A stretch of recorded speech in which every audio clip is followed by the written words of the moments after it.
तो यहाँ आपसे प्रार्थना की जाती है, जब तक सत्संग चले आप सब चिंताएं और इधर उधर की गल्ला बातें छोड़ के ध्यान से सत्संग सुनो। तो भगवान कहते हैं अब उस गरुड़ पुराण को तो जब पढ़ाना चाहिए था जब वो जीव था, जब वो जीवित था, ताकि इस ज्ञान को सुनकर वो डरता, डर के बुरे काम ना करता और उस पाप से बचता। अब वो तो अपने सारे पाप की मालगाड़ी भर ले गया, क्योंकि गलत साधना करवाई, तुमने रास्ता ठीक बताया नहीं। अब कोई लाभ नहीं है उस गुरुड़ के पाठ कराने से, क्योंकि आप अधिकारी भी नहीं हो। यदि कोई धार्मिक यज्ञ भी करना चाहे तो हम अधिकारी नहीं हो। कोई भी व्यक्ति पाठ कर देने से कोई भी कथा करने से किसी व्यक्ति को लाभ नहीं हो सकता।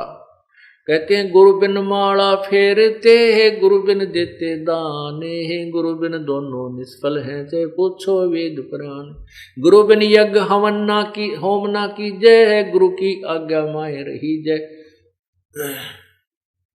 गुरु बिन यज्ञ हवन जो करही, मिथ्या होवे कबू ना फरही। अब गुरु कौन है? गुरु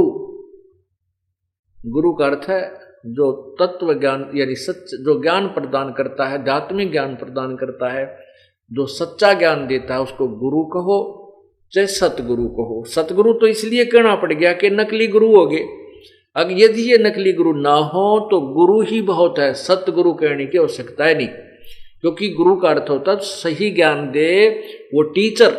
जो टीचर आउट ऑफ सिलेबस ना पढ़ाता हो, सिलेबस से ही, पाठ्यक्रम से ही हमें पढ़ा रहा हो, तो वो टीचर ही है। इसी प्रकार ये कि ये स्पिरिचुअल टीचर होता है, आध्यात्मिक गुरु होता है। इसको गुरु ही काफी शब्द था, लेकिन सतगुरु इसलिए कहना पड़ा कि नकली गुरुओं की गिनती नहीं, इसलिए उसमें कुछ डिफ्रेंशिएट करने के लिए, उसमें भिन्नता दिखाने के लिए कि गुरु, अगर तुम इनको गुरु मानते हैं तो एक सतगुरु की आवश्यकता जो इनसे न्यारा ज्ञान, सच्चा ज्ञान देता है। तो गुरु के बिना जो हवन और पाठ आदि कराए जाते हैं वो भी लाभदायक नहीं होते। इसलिए तुम जो ये क्रिया करते हो इससे कोई लाभ नहीं होता, क्योंकि इसका प्रमाण दिया है।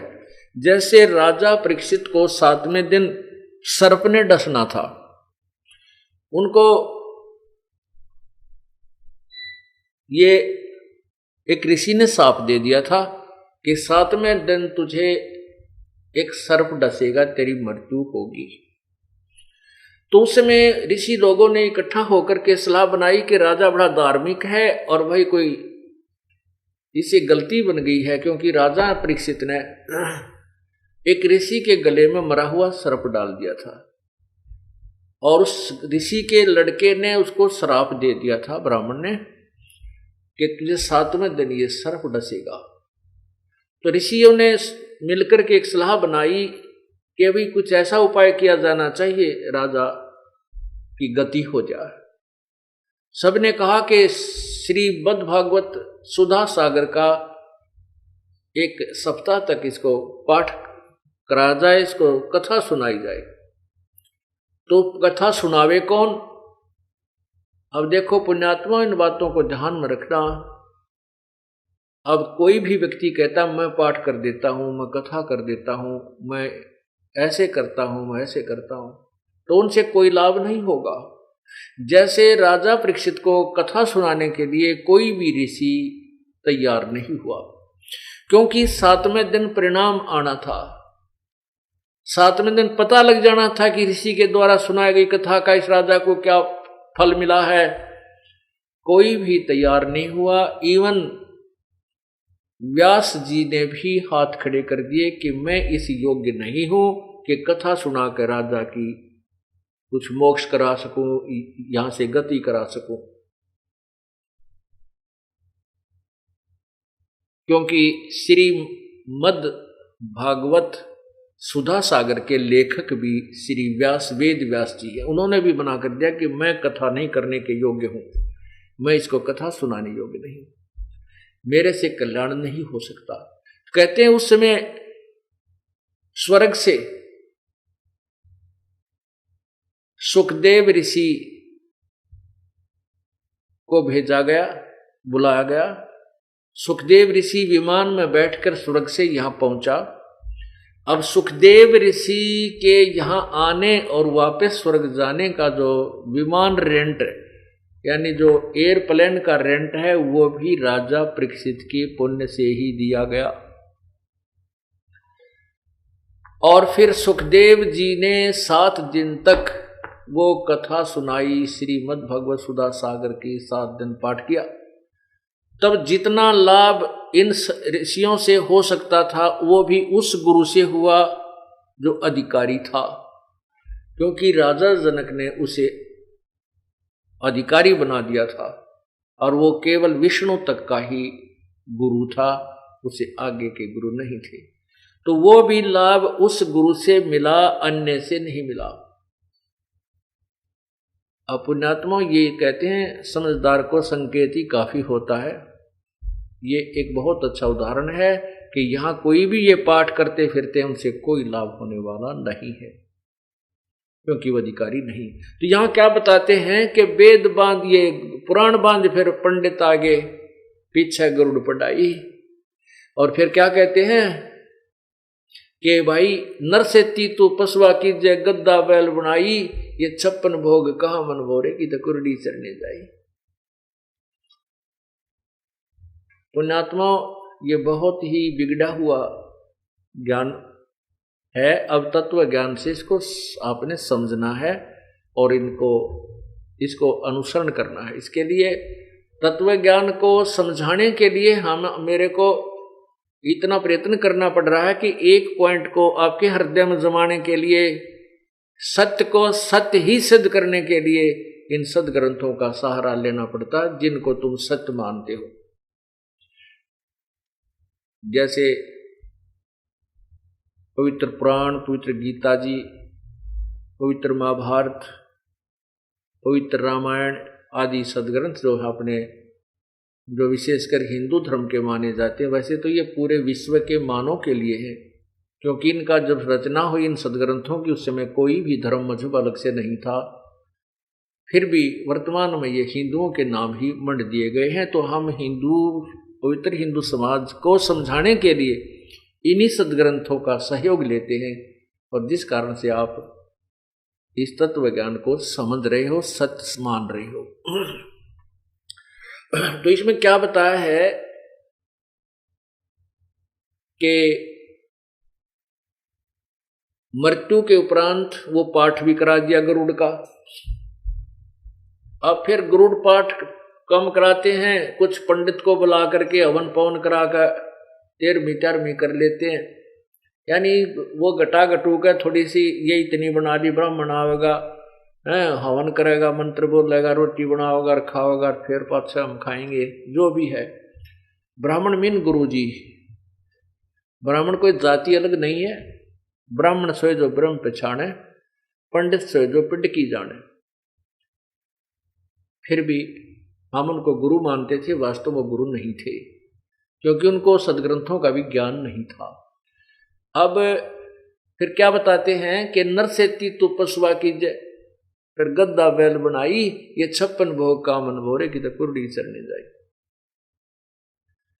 अब हम कितना सुंदर आहार करते हैं, बढ़िया फुलके खाते हैं, कभी खीर बना लें, हलवा बनावे, काजू किस्म, सेब संतरे, दही घी मक्खन, और भाई कभी लाडू जलेबी भी खाते हैं।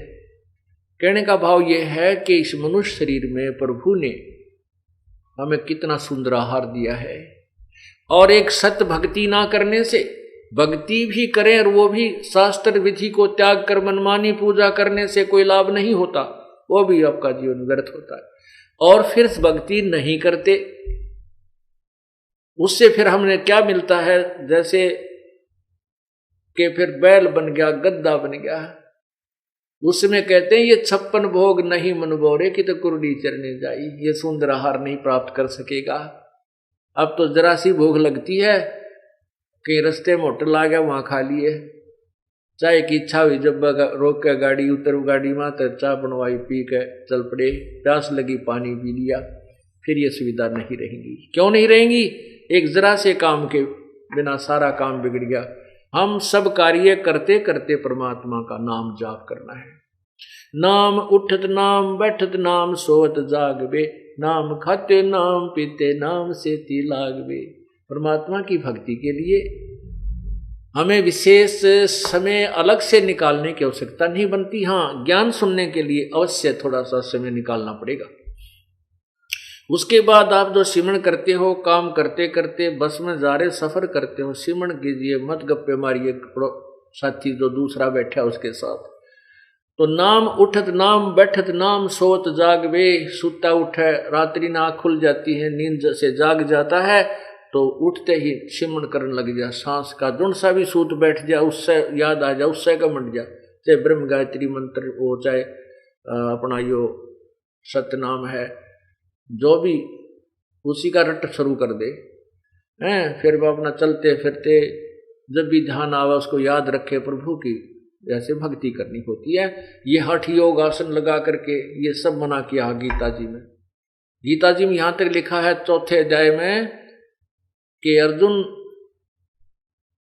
यदि तू हठ योग करके बैठ गया, यानी एक स्थान पर बैठकर साधना करने लग गया, तो तेरा निर्वाह कैसे होगा। इसके लिए 8वें अध्याय के 7वें श्लोक में कहा कि तू युद्ध भी कर और मेरा सिमरण भी कर, क्योंकि युद्ध से कठिन कोई काम नहीं होता। और उसको करते करते भी, युद्ध करते समय भी भगवान को भजना होता है, तो आम काम में तो हम आसानी से प्रभु की याद बनाए रख सकते हैं। तो इसलिए परमात्मा की भजन भक्ति के लिए हमने विशेष व्यवस्था की आवश्यकता नहीं पड़ती, फिर भी हमने साधना ठीक शास्त्र अनुकूल करनी चाहिए। तो ये बता रहे हैं कि ये 56 भोग कहाँ मनबोरे, फिर कुरडी चरने जाई, फिर ये सुंदर आहार नार नहीं रहेंगे, फिर पशु बन के क्या खाएगा, कैसे रहेगा। समय पर सब इच्छा से नहीं खा सकता, भूख लगी रहेगी, नाथ डल जाएगी, बैल बन जाएंगे और बन जाएंगे किसी रस्से के साथ। अब फिर क्या होता है कि प्रेत सिला पैजा बिराजे पितरों पिंड भराई, बहुर श्राद्ध खान कुआए काग भय कलमाही। ओए होए, अब कितने निर्णायक ज्ञान दिया है। क्या कहते हैं, रे भोली सी दुनिया गुरु बिन कैसे सरिया, अरे भोली सी दुनिया गुरु बिन कैसे सरिया।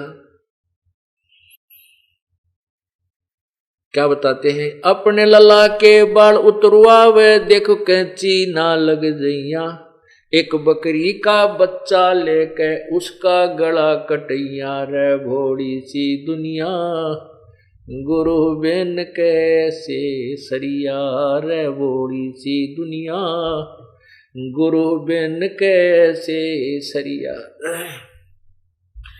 कच्चा कच्चा पाका भोजन बना के माता धोकने गईया, उस माता ऊपर कुत्ता मुते वो क्यों ना मर गईया, रे भोड़ी सी दुनिया गुरु बिन कैसे सरिया, अरे भोड़ी सी दुनिया गुरु बिन कैसे सरिया। फिर क्या बताते हैं,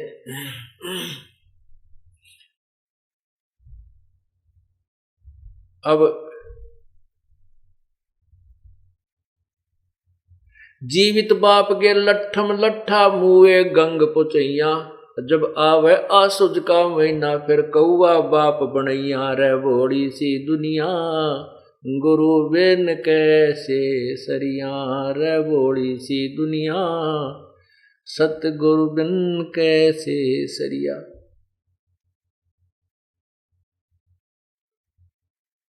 क्या बताते हैं कि आन उपासना में आते हैं ये कौन कौन से, माई बसाणी सेठ शीतला भैरो भूत हनुमंत, साहेब से नारा रहे जो इनको पूजंत। माई मसाणी सेठ शीतला और भैरो भूत हनुमंत उस परमात्मा से दूर रहेगा जो इनकी पूजा करता है, जो इनको पूजंत। गुड़गांव में वाली माता पर जाते हैं, खासकर यहाँ हरियाणा के लोगों में ज्यादा प्रचलित है गुड़गांव वाली माता। या वैसे भी जहां पास में किताब अपना जुगाड़ जोड़ रखे बका रखे हैं वहां भी जाते हैं। क्या बताते हैं परमात्मा, देखो कैसे गुमराह कर दिया इन नकली गुरुओं ने। बुढ़िया जागी अपने पोते ने गेल लेकर और साथ न पुत्र वधु को, और वहां उस माता वाले स्थान पर जाकर नाई बैठा होता है और ये बहका रखे हैं कि बाल उतरवा के अपने इष्ट धाम पर चढ़ाने चाहिए, न नहीं तो वो रूस जाएगा। अब बता, इष्ट उन बाला न के शर्म मारेगा, हमारे बाला न इष्ट खावन के ना की तरफ फूकन के ना, इनका क्या करेगा इष्ट। अब वो क्या करते हैं, वहां जाती है बुढ़िया, वहां एक नाई बैठा होता है और वहां भीड़ इतनी लग रही होती है, तो वो बाहर 2 रुपये में बाल कटते हैं तो 10 रुपये में काटते, क्यों, मजबूरी है, कटवाने पड़ेंगे उनको। तो वो क्या कहती है बुढ़िया, ले भाई नाई के मेरे पोते के बाल काट दे, और भाई देख ध्यान करे, कच्चा ध्यान रखना, कच्चा सिर है मेरे पोते के, कांची ना लग जाए भाई, देख रे ध्यान ते। और वो 2 कैंची भरते हैं, बस इतने दे दे द्वार हो से जल्दी।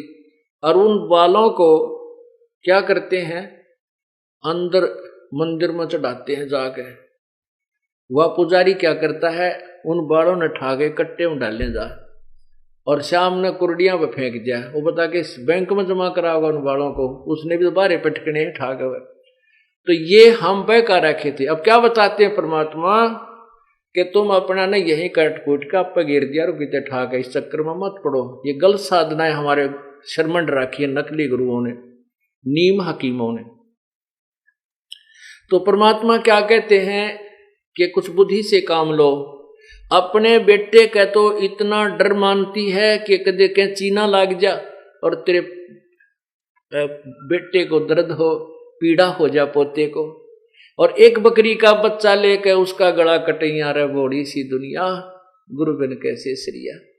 पूरे संत के बिना ये निर्णायक ज्ञान जब तक नहीं मिलेगा तेरा उद्धार नहीं हो सकता।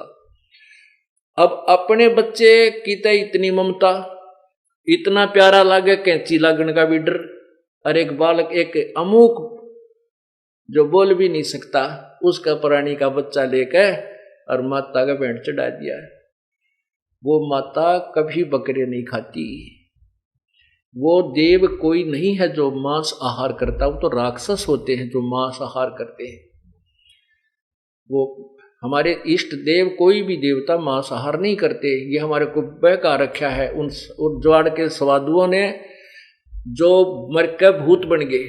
और वो जो नकली गुरु थे वह मांस खाया करते थे, फिर वह पत्र भूत बन गए। वह फिर उन्हीं यजमाना माँ का बोलते हैं, मैं भैरव बोलू हूँ, मैं हनुमान बोलू हूँ, मैं माता बोलता हूँ, और एक बकरा चढ़ा दो। उनका वो गुमराह कर देते हैं। और उनके डर के मारे फिर ये पूर्ण परमात्मा का सहारा मिला नहीं तो डरते फिर ये बेचारे गृहस्थी लोग उन पाखंडिया में जो भूत बोला करते, उनके आधार से मांस चढ़ाने लगे, बकरे चढ़ाने लगे, कटवाने लगे हैं। इस प्रकार यह बात बिगड़ी। फिर कहते हैं, फिर माता की पूजा देखो, कहते कच्चा पक्का भोजन बना कर माता धोकने गई। माता जो धोक लान का दिशा बना कर चलता है काम, बेरा कुत्ता न खाना हो तो वो कच्चा पक्का भोजन बनाकर माता धोकने गई। हमने देखी जगह जगह पर ना एक इतनी मंडी की बना देंगे जिसमें मेरे ख्याल में कुत्ता आराम से बैठ सके, बाकी आदमी तो नहीं प्रवेश कर सकता। उसको माता का थान बोलते हैं, स्थान। कहते हैं वो कच्चा पक्का भोजन बनाकर माता धोकने गई, और वो माता के धोकने, माता की पूजा के लिए जो वहां गुलगुले पूड़े चढ़ाती है, और कुत्ते बाट देखा करें। बुढ़िया एक बतला उतरा टूट कर पड़ा, वो माता नहीं खान पाती, वो कुत्ते खाते हैं। और खा के उस कुत्ते उस माता के आहार को, और चलते समय फिर उसके ऊपर बाथरूम करते हैं, पेशाब करके चलना, उस माता की चोटी में धार मारे। तो परमात्मा कहते हैं अगर वो शक्ति है तेरी माता में, कुत्ते की टांग क्यों ना तोड़ दी, कुत्ता क्यों ना मर गया, या मार देती इसको। न करा बड़ी सी दुनिया, काचा पाका भोजन बना के माता दोकने गईया और माता ऊपर कूता मुता वो क्यों ना मर गईया, तेरी घिघी बंदरी है माता के दुखी कर दे और इस कुत्ते को ना मारती वा। फिर क्या बताते हैं कि जीवित बाप के लट्ठम लट्ठा और मरने के बाद उसने गंगा में पहुंचाने जाता उसकी अस्थियों को। अब परमात्मा ये बताना चाहते हैं कि जब तेरे पिताजी जीवित हैं, माताजी जीवित थे, तो उनकी सेवा करनी चाहिए थी, उनको प्यार देना चाहिए था, जिसके उद्देश्य से उन्होंने पुत्र की परवरिश की थी।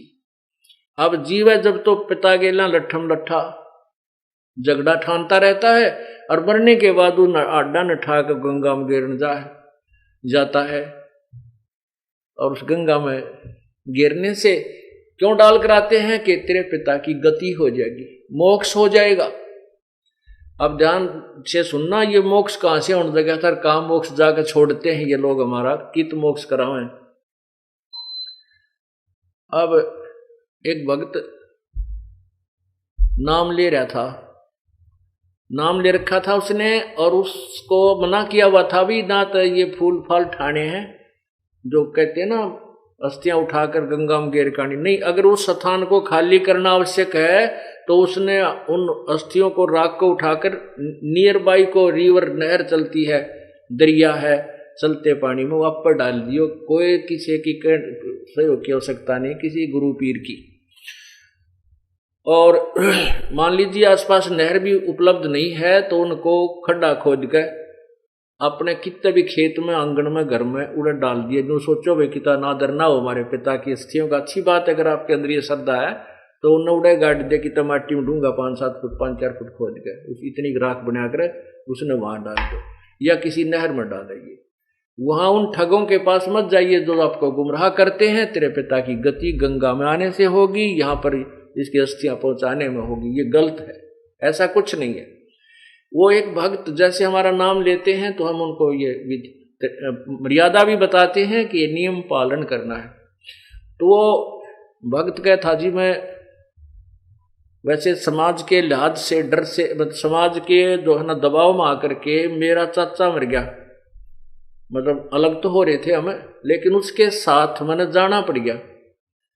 वो अस्थि गिरन गए थे गंगा में, तो वहां एक पांडा पाया। उस पांडे ने अपनी जन्म हिस्ट्री का इतनी बड़ी बई और नो पलट कहने बोला कौन से गांव ताए हो, कुछ गांव ताए हम। अच्छा, तो ने बोला बहुत दिन माए जजमान तुम तो वो लड़का जो हमारा उपदेशी था उसका एकदम धक्का हला गया कि ये दुश्मन ने सोचा हम रोज मरा, नो क्या बहुत दिन माए जजमान तुम तो कह, यानी कोई दादा मरा था उसके बाद ही नंबर आया यहाँ तुम्हारा आने का। वो कहने लगा जी उस दिन के बाद मेरा कति मन खट्टा हो गया कि वहां तक भूल के नहीं जाना, अब कद गलती बनी सो बनी कि ये तुम्हारे कसौण और मनावे है, ये हमारे मरने की बाट देखें, मरे तोड़े तोड़े हमावा, इन्हें 100 रुपये 200 रुपये प्राप्त हों इनकी पूजा के। अब पहले तो प्रथम गति तो यह है कि उसके अस्थि वहां डालकर इसकी गति हो जाएगी। नंबर 2, गति मोक्ष कराने के लिए 13 मी करो, पंडित जी बुलाओ और फिर वो पंडित जी पाठ फूट हवन हवन करके फिर आप खा पी के छक के और फिर कहें कि इसका महीना बनाओ, फिर 6 माही करो, फिर वर्षी करो और वर्षी के बाद फिर शुरू हो जाओ क्या इसके श्राद्ध निकालो। श्राद्ध किस लिए कि इसकी गति करवानी है और श्राद्ध निकालने के बाद फिर कहते हैं इसका पिंड भरवाओ। पिंड भरवाने से क्या होगा कि इसका मोक्ष हो जाएगा। और तरह गजब। अब श्राद्ध निकालते हैं तो श्राद्ध का जो आहार वो जो गुरुजी होता है वो क्या करता है कि कुछ आहार उठा कर ऊपर रख देता है छत पर और कहता है देखो वो कौवा आ गया। अब श्राद्ध के दिन हम तो कौवे तो वैसे भी ध्यान रखा करें कहाँ कुछ खान की मिल जाए, वो तो अंगे खा जाया करें, घर में बढ़कर रसोई में जाकर मार जा सोच अनु सरियाम ऊपर रख दे कौवे टूट कर पड़ा करें। तो कौवा आते ही वो खाता है तो गुरुजी कहता देख तेरा पिताजी को भोग लग गया और हो सकता है तेरा पिताजी कौवा बन गया हो।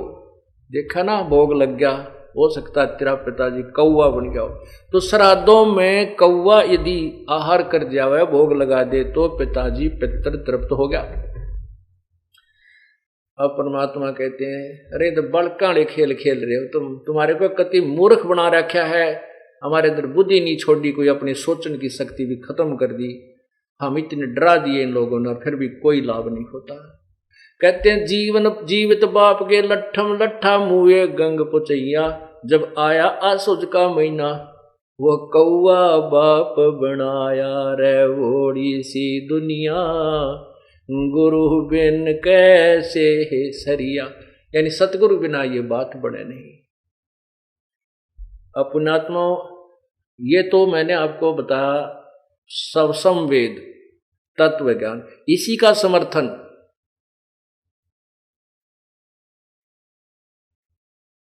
अपने पवित्र पुराण भी दे रहे हैं, जिन पुराणों के आधार पर हम सरहद निकालते हैं। अभी आपको विष्णु पुराण में एक ऐसा अनमोल ज्ञान दिखाता हूं, आप गदगद हो जाओगे। रस सचमुच हम तक कतिये पागल मूर्ख बना रखे थे अनजान लोगों ने।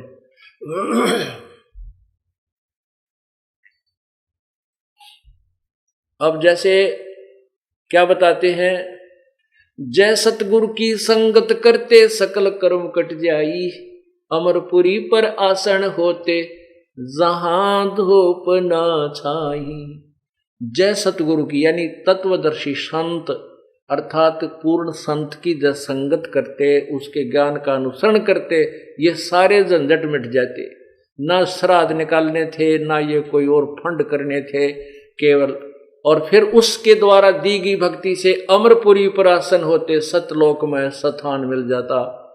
जिसके विषय में गीता जी अध्याय नंबर 15 के मंत्र 4, गीता जी के अध्याय नंबर 18 के श्लोक 62 में कहा है कि हे अर्जुन, तू सर्वभाव से उस परमेश्वर की शरण में जा, जिसकी कृपा से तू परम शांति और शाश्वत स्थान, शाश्वत स्थानम यानी सदा रहने वाला स्थान जो कभी नष्ट नहीं होता, उस सतलोक को प्राप्त हो जाएगा। अब गीता जी के अध्याय नंबर 8 के मंत्र 16 में लिखा है कि ब्रह्मलोक तक ये सभी नासवान हैं, इसमें गए हुए प्राणी भी लौटकर संसार में आते हैं, लेकिन सतलोक के अंदर उस परम पद परमेश्वर के, उस परम अक्षर ब्रह्म के, पूर्ण परमात्मा के परम पद अर्थात उस सतलोक में जाने के बाद फिर जन्म मृत्यु नहीं होती। अब आपको दिखाते हैं श्राद्ध, जो श्राद्ध हम निकालते हैं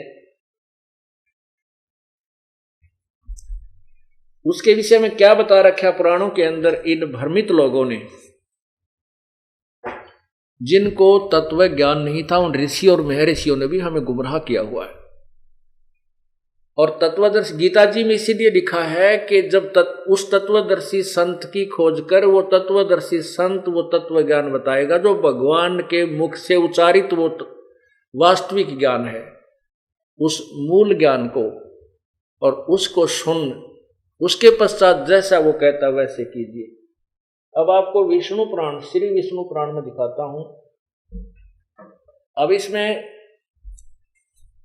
क्या रहस्य आपको दिखाएंगे। पहले आपको मार्कंडेय पुराण के अंदर, एक मार्कंडेय पुराण के अंदर दिखाते हैं। उसमें लिखा है कि एक रुचि नाम के ऋषि थे, और उन्होंने वेदों को पढ़ा। जैसे गीता जी वेदों का ही सार है, वेदों को पढ़ा और उसने निष्कर्ष निकाला कि वेदों में ये कर्म कांड, श्राद्ध आदि निकालना, ये मूर्खों की पूजा है, ये नहीं करनी चाहिए। उसने इस आधार पर ना तो शादी कराई और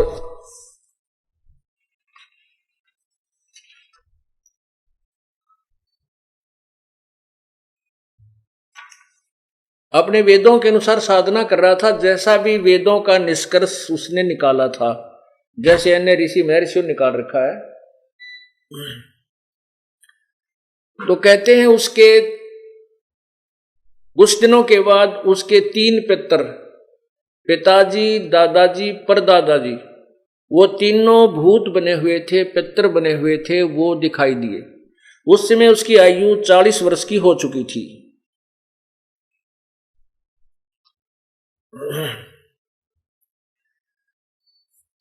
यानी शादी के योग भी नहीं रहा था।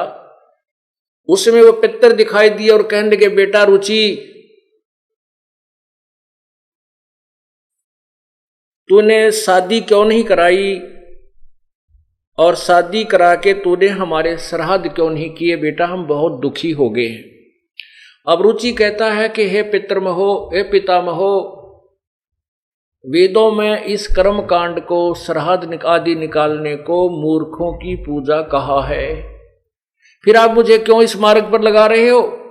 पितर भी स्वीकार करते हैं कि बेटा तू ठीक कह रहा है, वेद में तो ऐसा ही लिखा है, ये सत्य है कि ये तो मूर्खों की, अज्ञानियों की पूजा है, लेकिन बेटा ऐसे है वैसे है, पितर जो चाहे वह सब दान दे सकते हैं, संतान दे सकते हैं, धन दे सकते हैं। अब इस तरह के उनको लालच लुलच देकर और उस पुण्य आत्मा से वो घोर पाप करवा दिया। हाय,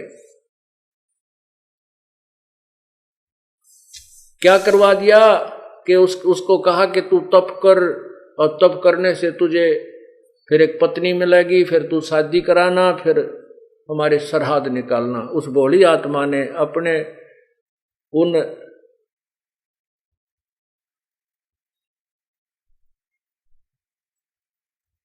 वो जो शास्त्र विरुद्ध साधना करके जो भूत बन गए थे पूर्वज, उनकी बातों में आके अपनी वास्तविक साधना, शास्त्र अनुकूल साधना त्याग दी और स्वयं भी भूत बनने को तैयार हो गया। अब देखिएगा, मार्कंडेय पुराण में आपको दिखाते हैं। मार्कंडेय पुराण गीता प्रेस गोरखपुर से प्रकाशित है। इसके 242-43 पृष्ठ पे ये देखिएगा, ये है मार्कंडेय पुराण।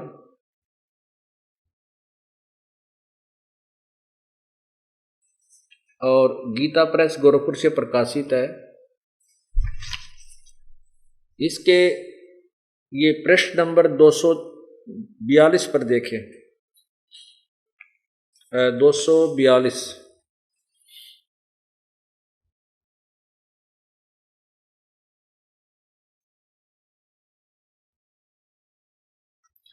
ये नीचे रोच्य मुनि की उत्पत्ति कथा। मार्कंडेय जी कहते हैं, ब्राह्मण पूर्व काल की बात है, प्रजापति रुचि, ममता और अहंकार से रहित इस पृथ्वी पर विचरते थे। उन्हें किसी से भय नहीं था, वे बहुत कम सोते थे। उन्हें न तो अग्नि की स्थापना की थी, न अपने लिए घर ही बनाया था। वे एक बार भोजन करते और बिना आश्रम के रहते थे। उन्हें सब प्रकार की आसक्तियों से रहित एवं मुनिवर्ती में रहते देखकर उनके पितरों ने उनसे कहा। पितर बोले, बेटा विवाह स्वर्ग और अपवर्ग का हेतु होने के कारण एक पुण्यमय कार्य है, उसे तूने क्यों नहीं किया? गृहस्थ पुरुष समस्त देवताओं, पितरों, ऋषियों, अतिथियों की पूजा करके पुण्यमय लोकों को प्राप्त करता है। वह सभा के उच्चारण से देवताओं को, सवधा के उच्चारण से शब्द से पितरों को, तथा अन्नदान, बलि, वैश्वदेव आदि से भूत आदि प्राणियों एवं अतिथियों का उनका भाग समर्पित करता है, यानी भूतों को भी देता। बेटा हम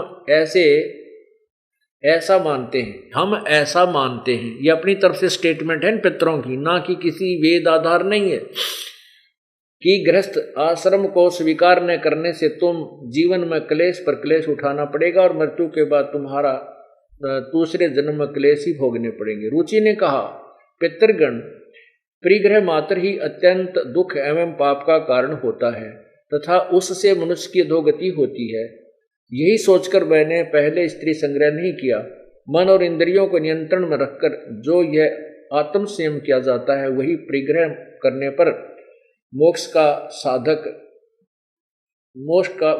साधक नहीं होता। ममता रूप कीचड़ में सना हुआ होने पर भी यह आत्मा जो परिग्रह शून्य चित्त रूपी जल से प्रतिदिन धोया जाता है वह श्रेष्ठ प्रयत्न है।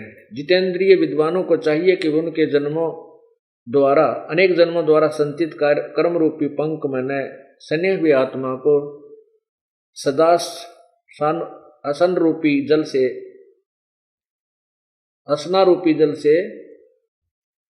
प्रक्षालन करे। पितर बोले, बेटा जितेंद्रिय होकर आत्मा प्रक्षालन करना उचित नहीं है, किंतु तुम जिस पर चल रहे हो वह मोक्ष का मार्ग है। वह मोक्ष का मार्ग है, उसको मना कर रहे हैं। किंतु फल इच्छा रहित दान और शुभ अशुभ से उपभोगों भी पूर्वकृत शुभ अशुभ कर्म दूर होते हैं। इसी प्रकार दया भाव से प्रेरित होकर जो कर्म किया जाता है वह बंधन कारक नहीं होता। फल कामना से रहित कर्म के बंधन में नहीं डालता। पूर्व जन्म में किया हुआ मानवों का शुभ अशुभ कर्म सुख दुख भोगों के रूप में प्रतिदिन भोगने पर ही अक्षीण होता।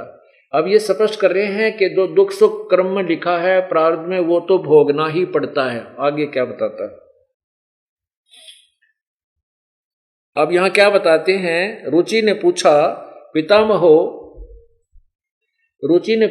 पितामहो वेद में कर्म मार्ग को अविद्या कहा गया है। फिर क्यों आप लोग मुझे उस मार्ग में लगाते हैं। पितर बोले, यह सत्य है कि कर्म को अविद्या ही कहा गया है, इसमें तनिक भी मिथ्या नहीं है।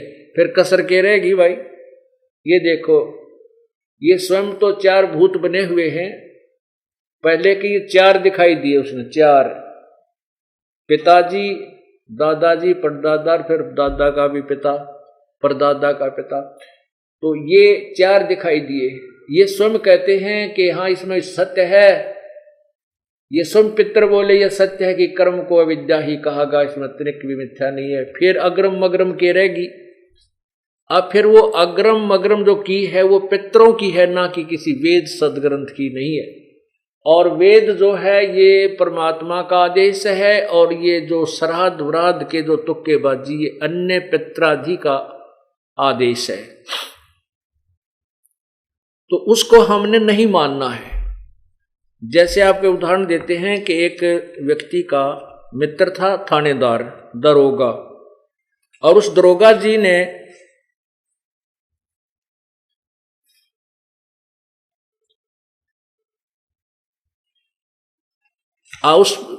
उस व्यक्ति ने एक दिन दरोगा जी से प्रार्थना की कि मेरा जो पड़ोसी है वो मुझे बहुत दुखी करता है, बहुत परेशान कर रखा है।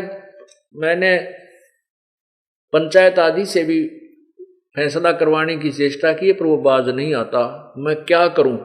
दरोगा जी ने कहा कि मार लठ माप देख लूंगा। अब उस एसएचओ के कहने तक उसके मित्र ने आकर पड़ोसी के झगड़ा ठान लिया, और झगड़े में उसके सिर में लठ मर गया, लगते ही वो पड़ोसी मर गया। अब राजा का संविधान है कि कोई किसी की मृत्यु कर देता है तो उसको सजाए मौत मिलेगी, मिलती थी। अब वो जब व्यक्ति पड़ोसी मर गया और उसने उस एसएचओ की आज्ञा का पालन करके संविधान राजा का भंग कर दिया तो उसे सजाए मौत हुई। वही उसका मित्र उसको दरोगा पकड़ के ले गया, थाने में रोक दिया, कोर्ट में उसको सजा मिल गई और सजाए मौत का भागी हो गया। ठीक इसी प्रकार जो वेदों और गीता जी में लिखा है उसके विपरीत जो कोई अन्य संत ऋषि या गुरु या पितर कोई भी ये संदेश देता है वो भगवान के विधान को खंड करवा रहा है, जिससे हम सजा के पात्र होंगे। अब इसमें एक विष्णु पुराण में प्रमाण है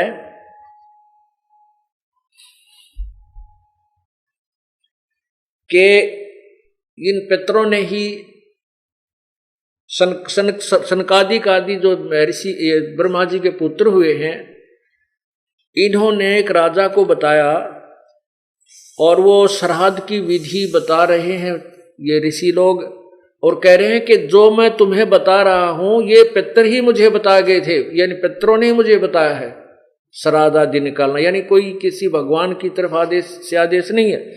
फिर उसमें आगे चलकर क्या बताया है कि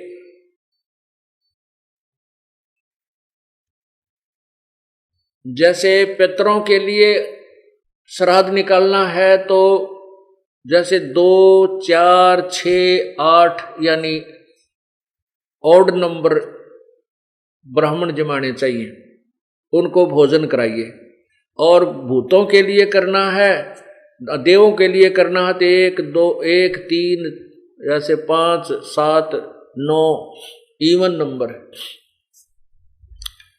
ये यानी इस तरह ब्राह्मणों को बैठाकर भोजन कराना चाहिए।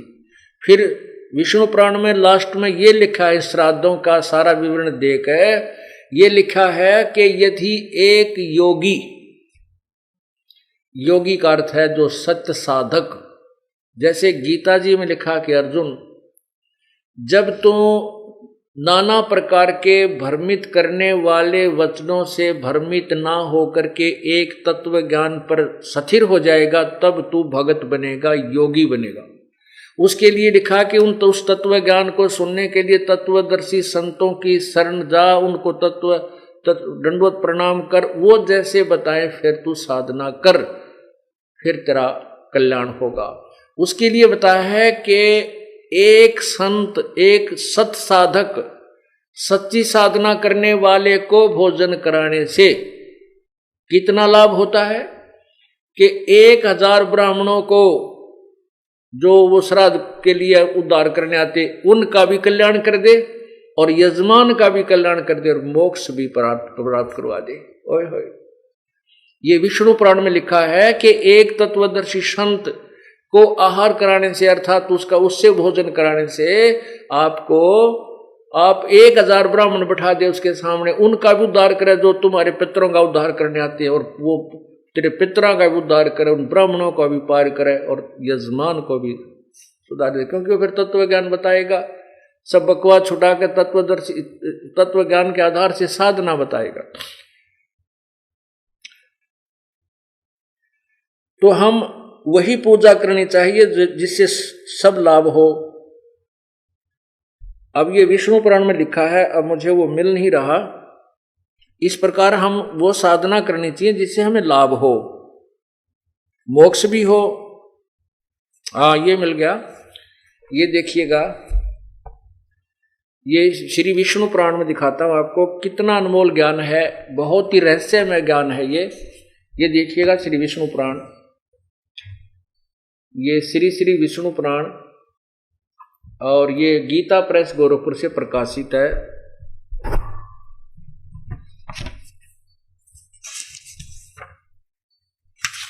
इसके अनुवादक हैं मुनीलाल गुप्त, अनुवादक हैं मुनीलाल गुप्त। और ये तृतीय अंश और ये देखिएगा अध्याय 16, अध्याय 15 का, क्योंकि 16 आगे चलता है, ये अध्याय 15 का विवरण चलता हुआ आ रहा है। ये 16वां यहां होगा, ये 16वां समाप्त होता है इसके लास्ट में। ये 213 पृष्ठ पे लिखा है, हे राजन, श्राद्ध करने वाले पुरुषों से विश्व देवगण, पितृगण, मातामह, कुटुंबजन सभी संतुष्ट रहते हैं। हे भूपाल, पितृगण का आधार चंद्रमा है, चंद्रमा का आधार योग है, इसलिए श्राद्ध में योगी जन को नियुक्त करना अति उत्तम है। हे राजन, यदि श्राद्ध भोजी 1 सहस्र ब्राह्मणों के सम्मुख एक योगी भी हो तो वह यजमान के सहित उन सब का उद्धार कर देता है। 1 सहस्र माने 1000 ब्राह्मण भी हो और यजमान भी हो, और ये ऊपर जो श्राद्ध निकालेंगे वैश्व देवगण, पितर, मातामह, सबको कहते हैं ये संतुष्ट तब हो। एक योगी को भोजन कराने से उनके सामने यदि एक योगी यानी सत साधक, सच्ची साधना करने वाला एक है, वो 1000 ब्राह्मणों का भी उद्धार करे, यजमान का भी उद्धार करे और थारे पितरों का भी उद्धार करे। जय सतगुरु की संगत करते सकल कर्म कट जाई, अमरपुरी पर आसन होते जहां धूप ना छाई। सुरत नृत मन पवन पियाना, शब्द शब्द समाई, दास गरीब दास गलतान महल में मिले कबीर गोसाई। पुण्यात्माओं, ये इसको तत्व ज्ञान कहते हैं। और इस ज्ञान को कौन बताता है? सतगुरु बताते हैं। तो सतगुरु क्या बताते हैं? हमारे सतगुरु दे रहे ए लारे सत्य नाम सुमर मन में लारे, मारे साहेब दे रहे सत्य नाम सुमर मन में लारे, भगवान सुमर मन में लारे, सत्य नाम सुमर मन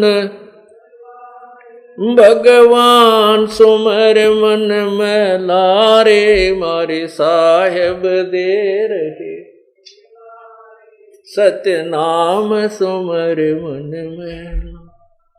कोडी कोडी माया जोड़ी जोड़ भरा एक थैला रे, कोडी कोडी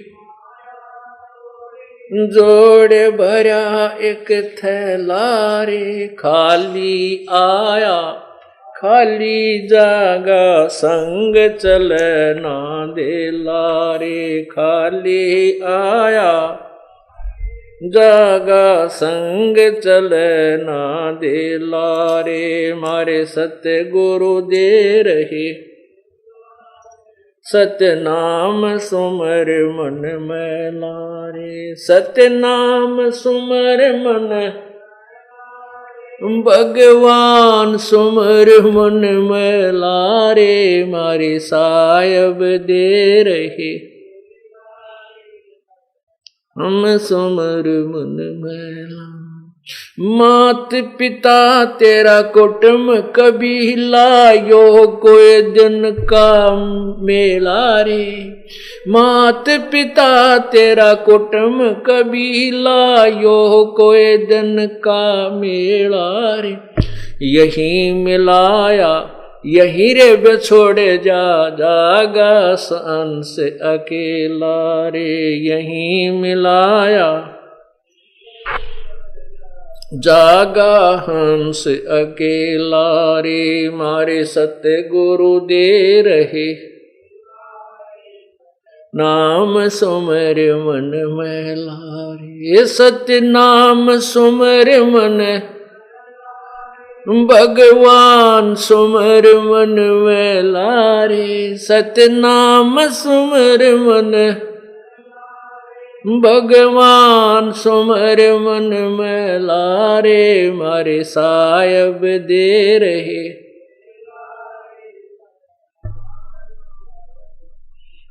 एक डाल पे दो पक्षी बैठे, एक गुरु एक चेला रे, एक डाल पे दो पक्षी बैठे, एक गुरु एक चेला, चेला तो चंचल है भाई गुरु निरंतर खेला रे, चेला तो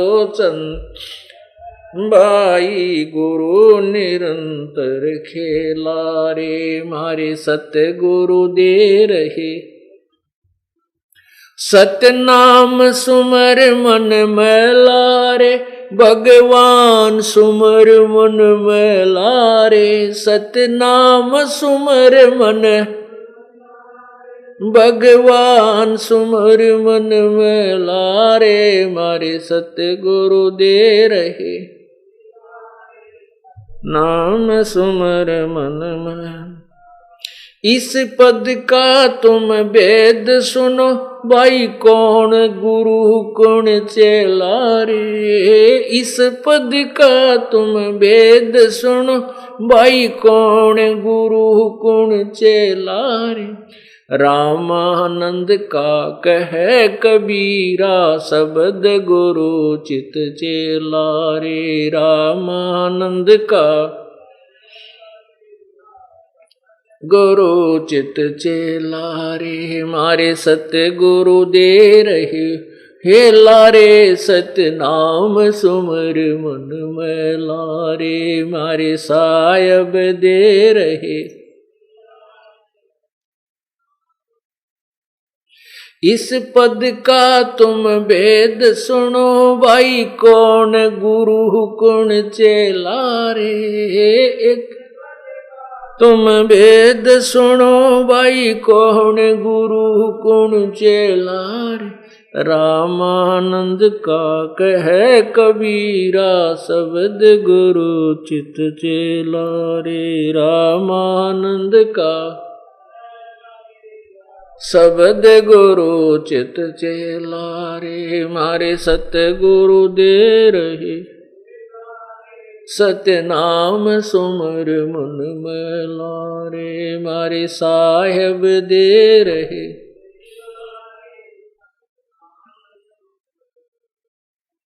सत साही। अब वो तत्वदर्शी संत यही बताएगा, ये ज्ञान कराएगा कि कौन सी साधना हमने नहीं करनी चाहिए और कौन सी करने योग्य है, और उसका प्रमाण अपने वेदों में सदग्रंथों में भी होना चाहिए। गीता जी अध्याय नंबर 16 के श्लोक 23 में कहा कि शास्त्र विधि को त्याग कर जो मनमानी आचरण करते हैं, मनमानी पूजा करते हैं, उनको उनकी न तो कार्य सिद्ध होता, उनका कोई गति होती है, न सिद्धि होती है, और न ही वो कोई सुख को प्राप्त होते हैं।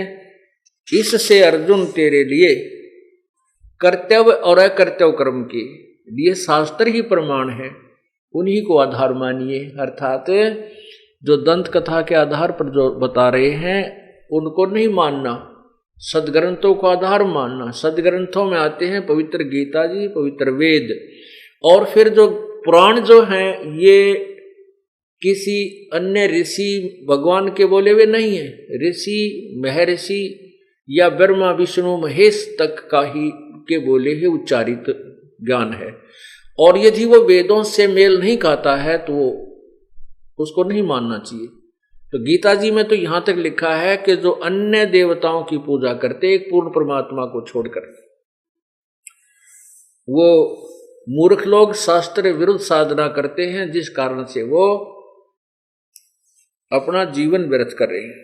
तो यहां देखिएगा, ये पवित्र गीता जी, ये है श्रीमद् भगवत गीता, गीता प्रेस गोरखपुर से प्रकाशित है। ये श्री जयदयाल गोविंद का इसके प्रकाश अनुवादक हैं, और ये है प्रकाशक हैं, प्रकाशक में मुद्रक गीता प्रेस गोरखपुर, गोविंद भवन कार्यालय कोलकाता संस्थान। अब ये देखना श्लोक नंबर 16 का 23 और 24, अध्याय नंबर 16 का श्लोक 23 और 24।